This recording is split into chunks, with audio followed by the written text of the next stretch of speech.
Hello students and aspirants, स्वागत है आपका हमारे YouTube channel daily GS dose पर। हमेशा की तरह एक बार फिर हम आपके सामने हाजिर हो गए हैं अपने डेली करंट अफेयर्स के वीडियो के साथ। तो आज है तारीख 20 अक्टूबर 2021 और हम लेके आ गए हैं आज से जुड़े मोस्ट इंपॉर्टेंट करंट अफेयर्स और उनकी हेडलाइंस। आपका हमारे सेशन में आने के लिए बहुत बहुत शुक्रिया। कुछ दिनों का गैप हो गया हमारे डेली करंट अफेयर्स के वीडियो और जीएस स्टैटिक के वीडियो में due to some disturbances and conditions. I hope कि आप लोग हमारे कंडीशंस को समझेंगे जिसकी वजह से हम वीडियो नहीं अपलोड कर पाए, लेकिन things have been retained back to normal, everything is normalised. और आज से हमने शुरुआत कर दी है दोबारा से अपने डेली करंट अफेयर्स के वीडियो और जीएस स्टैटिक के वीडियो आपके पास लेके आने की। तो उम्मीद करते हैं कि आप अपना सपोर्ट, अपना जो पूरा साथ है वो ऐसे बनाए रखेंगे और ऐसे ही हमारे वीडियोज़ को पसंद करते हुए उन्हें उनसे इंपॉर्टेंट नॉलेज ग्रैब करते हुए आगे भी साथ बनाए रखेंगे। इसी उम्मीद के साथ चलते हैं सीधे सवालों पे। तो आज के करंट अफेयर्स, आज के इंपॉर्टेंट डेली इवेंट्स क्या हुए, क्या न्यूज़ हुई, इस पर बात करते हैं। पहला सवाल कह रहा है which country one the 2021 SAFF championship. तो बात हो रही है south Asian Football Federation championship की। सवाल पूछ रहा है कि ये जो टूर्नामेंट था, ये जो चैंपियनशिप था, वो कौन से देश ने जीता 2021 में जो हुआ। तो ये जीता है, बहुत ही गौरवान्वित महसूस होने वाली बात है, बहुत बड़ी बात है। इंडिया यानी भारत ने जीता है 2021 South Asian Football Federation Championship. बात करते हैं अगले सवाल की। Click pay unique payment link has been launched by. तो ये एक यूनिक पेमेंट लिंक है, एक ट्रांजैक्शन लिंक है जो जनरेट किया गया है। इसका जवाब पूछा जा रहा है किसने जनरेट किया गया, तो ये फ़ोन पे के द्वारा जो है जनरेट किया गया। अगर बात करें कि ये पेमेंट लिंक फ़ोन पे क्या है, तो फ़ोन पे एक ऑनलाइन ट्रांजैक्शन प्लेटफॉर्म है जिसके थ्रू आप अपने बिल पेमेंट्स कर सकते हैं, आप अपने मनी ट्रांजैक्शंस कर सकते हैं। It's a very use to and very common normally used आप कह सकते हैं ऑनलाइन मोड ट्रांजैक्शन प्लेटफॉर्म। बात करते हैं अगले सवाल की। Which country has recently launched a 3-person crew for a 6-month mission in Shenzhou 13 spacecraft? तो शेंजाओ 13 से ही थोड़ा थोड़ा क्लियर हो रहा है कि ये किस देश की बात हो रही है जिसने हाल ही में अपना शेंजाओ 13 स्पेसक्राफ्ट जो है लॉन्च किया है। तो बात हो रही है चाइना की, और चाइना ने हाल ही में ही शेंजाओ 13 स्पेसक्राफ्ट लॉन्च किया है। अगर बात करें कि ये 3 क्रू जो ये मिशन इन्होंने सेंड किया है स्पेस में, शेंजाओ 13 इसका नाम इसलिए पड़ा है क्योंकि ये अपने आप में शेंजाओ सीरीज़ का 13th स्पेसक्राफ्ट है जो स्पेस में भेजा गया है और अब तक का चाइना का ये अब तक का सबसे बड़ा स्पेस मिशन भी है। तो ये भी अपने आप में एक बहुत इंपॉर्टेंट न्यूज़ है। अगर आप देखें एग्जाम पॉइंट ऑफ व्यू से ये क्वेश्चन पेपर में आने की बहुत ज़्यादा चांसेस हैं। ये पूरा 6 मंथ मिशन है, 180 डेज का मिशन है, वेरी इंपॉर्टेंट। बात करते हैं अगले सवाल की। Which state has launched the मेरा घर मेरा नाम स्कीम। तो ये मेरा घर मेरा नाम स्कीम जो है ये पंजाब द्वारा लॉन्च की गई है। बेसिकली ये उन लोगों को ओनरशिप राइट्स देगी, यानी ज़मीनी हक देगी उन लोगों को जो बेसिकली ऐसे घरों में रहते हैं जो लाल लकीर के तहत आते हैं। अगर आपको याद हो तो हमने अपने डेली करंट अफेयर के वीडियो में आपको ये बताया था कि मिशन लाल लकीर जो है वो भी पंजाब द्वारा जो है लॉन्च किया गया है। और लाल लकीर में ऐसा था कि वो लोग जो अपने ज़मीनी हक और अधिकारों को नहीं जानते हैं और उनसे वंचित रह जाते हैं किसी ना किसी वजह से, उनको अपना ज़मीनी हक दिलाने के लिए ये मिशन लाल लकीर जो है पंजाब में शुरू किया गया था।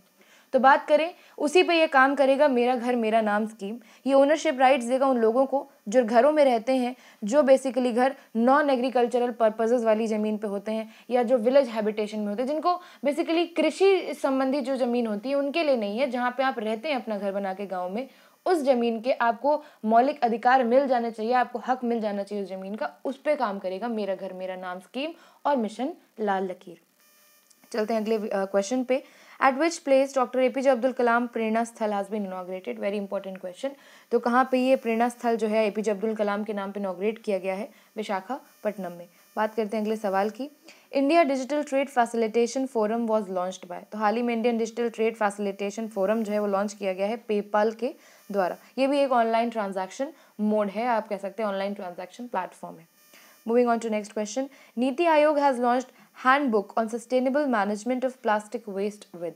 तो नीति आयोग ने एक बहुत ही आप कह सकते हैं एक इम्पॉर्टेंट हैंडबुक, आप कह सकते हैं एक तरह का एक बहुत बड़ा एक kind of a mission launch किया है जो एक बेसिकली वर्क करेगा प्लास्टिक वेस्ट के सस्टेनेबल मैनेजमेंट पे, कि कैसे वो जो है पोल्यूशन कम फैला रहा है, लोगों को हानिकारक कम प्रतीत हो रहा है, और कैसे that could be turn into a good and a better way to that is used for the mankind और द ह्यूमन काइंड। तो बेसिकली ये जो पूरा एक लॉन्च किया गया है दैट्स अ वेरी गुड, क्योंकि क्लाइमेट से जो ये पॉल्यूशन इस समय ये जो न्यूज़ फैल रही है that has been a very much devastation to human society.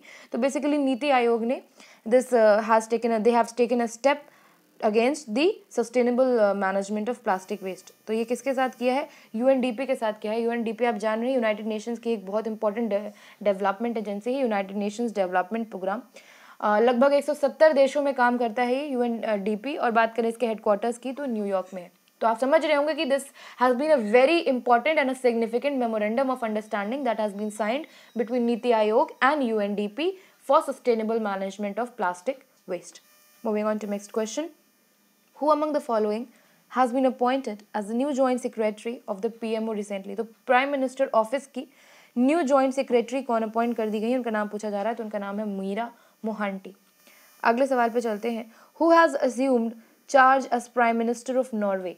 तो नॉर्वे के फिलहाल में हाल ही में जो प्रधानमंत्री जी हैं वहाँ के वो बदल दिए गए हैं। और उनका नाम क्या है जो नए अज्यूम्ड, जिनको माना जा रहा है कि वही अब आगे के प्राइम मिनिस्टर बनेंगे? तो उनका नाम है जोहानस गार स्टोर। और ये जो है जेंस स्टोलनबर्ग, जो अभी फ़िलहाल में वहाँ के पीएम है नॉर्वे के, उनको रिप्लेस करके यही जो है अज्यूम्ड एज सच अभी तक जो कह सकते हैं आपकी आशाएं लगाई जा रही हैं, तो पीएम जो है यही बनेंगे, जिनका नाम है जोहानस गार स्टोर। बात करते हैं अगले प्रश्न की। Under PM employment generation plan which state topped it's financing units? तो जनरेशन प्लान यानी ये जो आप कह सकते हैं कि जॉब्स को प्रोड्यूस करने का जो एक एम्प्लॉयमेंट जनरेशन प्लान था पीएम का, उसके तहत कौन से राज्य ने फाइनेंसिंग यूनिट्स में टॉप किया है? तो बात हो रही है उत्तर प्रदेश ने। तो उत्तर प्रदेश ने सबसे ज़्यादा जो है एम्प्लॉयमेंट जो है under this PM employment generation scheme employment जो है जनरेट किया है। और अपने जो कह सकते हैं आप फाइनेंसिंग यूनिट्स हैं, जो मनी यूनिट्स हैं, उनको इन्वेस्ट किया है इस सेक्टर में, इस फील्ड में। बात करते हैं अगले प्रश्न की। Recently which states Mindoli banana has got GI tag? बात करें जोग्राफिकल इंडिकेशन टैग की, तो ये एक ऐसा टैग है जो अलग अलग स्टेट्स के यूनिक आइटम्स और कमोडिटीज़ को दिया जाता है, जिससे स्टेट को पहचान भी मिलती है और कहीं ना कहीं उस बेसिकली जो प्रोडक्ट होता है, जो कमोडिटी होती है, उसका अपने आप में जो यूनिकनेस है वो बहुत ज़्यादा सिग्निफिकेंट हो जाता है। बात करें कि फ़िलहाल में हाल ही में मिंडोली बनाना को मिला है जीआई टैग। कहाँ से मिला है? तो इसका जवाब है गोवा से।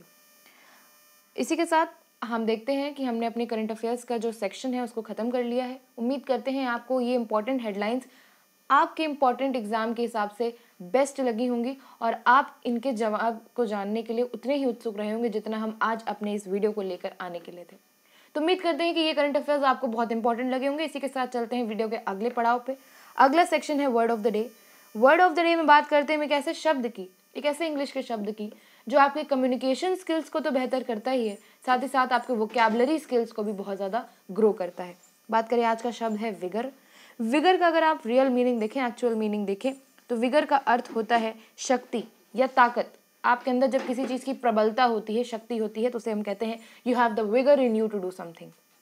मीनिंग की बात करें तो रॉबस्टनेस, हमने जैसे अभी आपको बताया कि किसी भी चीज़ को आप प्रभावी ढंग से कर ले जाएं, उसकी जो शक्ति ज़रूरत होती है, जिसकी उसके एक प्रभाव को एक बनाने के लिए, इसके लिए जो एक ताकत ज़रूरत होती है, वो होना, उसको कहते हैं रॉबस्टनेस और विगर।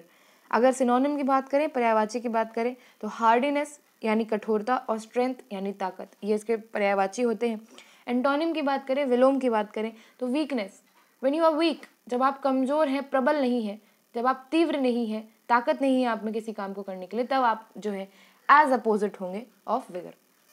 सेंटेंस के फॉर्म में देखते हैं कि कैसे हम विगर को यूज़ कर सकते हैं। I am 70 but still of vigour and vitality, यानी किसी की बात हो रही है, वो ये कह रहे हैं कि हम 70 साल की उम्र के हैं, 70 साल के हैं हम, फिर भी मेरे अंदर ताकत है, I have the strength to do impressive works and I have the power in me to do any kind of work which I feel like doing. तो बात हो रही है, इस तरह से हमने देखा कि कैसे एक इंग्लिश के शब्द को हम एक सेंटेंस के फॉर्म में यूज़ करके रोज़ की जो रेगुलर हमारी कम्युनिकेशन स्किल्स हैं उनको बेटर कर सकते हैं और कहीं ना कहीं उसमें वाइटैलिटी ला सकते हैं। इसी के साथ चलते हैं आज के वीडियो के लास्ट सेक्शन में। वीडियो का लास्ट सेक्शन है होमवर्क का सेक्शन। होमवर्क के सेक्शन में हम बात करते हैं कि ऐसे प्रश्न की जो कि पिछले पेपर्स में आने के साथ साथ आने वाले पेपर्स में भी अपनी संभावना बढ़ा लेता है, क्योंकि ये बहुत ही महत्वपूर्ण प्रश्न होता है एग्जाम पॉइंट ऑफ व्यू से। तो आज का जो सवाल है वो ये कह रहा है कि इन विच ईयर खिलाफत मूवमेंट स्टार्टेड। तो आपको पता है कि भारत ने अपनी जो ये युद्ध है, जो लड़ाई है अंग्रेज़ों के खिलाफ, जिन लोगों की वजह से, जिन अंग्रेजी शासन की वजह से 200 साल तक भारत ने गुलामी सही है। तो बात करें इसके तहत बहुत से इंपॉर्टेंट मूवमेंट हुए हैं। तो उनके साल जानना हमारे पेपर के लिए, हमारे पेपर के नज़रिए से बहुत इंपॉर्टेंट होता है। हमें पता होना चाहिए कि किस साल में कौन सा मूवमेंट जो है वो अकर कर रहा है। फिलहाल अगर सवाल की बात करें तो खिलाफत मूवमेंट की बात हो रही है। खिलाफत मूवमेंट किस साल शुरू हुआ, सवाल यही पूछ रहा है। 4 ऑप्शंस हैं, 1922, 1920, 1923, 1921, यानी 1922, 1920, 1923 और 1921। इन 4 सालों में कौन से साल में खिलाफत मूवमेंट जो है स्टार्ट हुआ? हम उम्मीद करते हैं कि आपको ये सवाल समझ में आया होगा और इसका जवाब आप हमें कमेंट सेक्शन में ज़रूर बताएंगे। आपके सही जवाब के कमेंट को हम पिन करेंगे और उम्मीद करेंगे कि कल के डेली करंट अफेयर्स के सेशन में आप ज़रूर शामिल होंगे, ज़रूर हाजिर होंगे और ज़रूर जानने की कोशिश करेंगे कि इस सवाल का जवाब क्या है, क्योंकि इस सवाल का जवाब हम लेके आएंगे कल के डेली करंट अफेयर्स के वीडियो में। तब तक के लिए विदा लेते हैं आपसे, मिलेंगे आपसे अगले वीडियो में। आप अपना सपोर्ट बनाए रखिए। अगर आपको इंपॉर्टेंट लगता है ये वीडियो अपने एग्जाम पॉइंट ऑफ व्यू से कि कहीं ना कहीं ये करंट अफेयर्स आपके पेपर में ज़रूर शो करेंगे, तो इस वीडियो को लाइक कीजिए, शेयर कीजिए अपने साथ के कॉम्पिटिटर्स के साथ, अपने फ्रेंड्स के साथ जो आपके साथ तैयारी कर रहे हो, और अपनी प्रिपरेशन को बूस्ट करते हुए चलते रहिए। इसी के साथ जय हिंद, जय Bharat. Thank you for watching our video. Subscribe to our channel daily GS dose and also press the bell icon. Thank you for watching.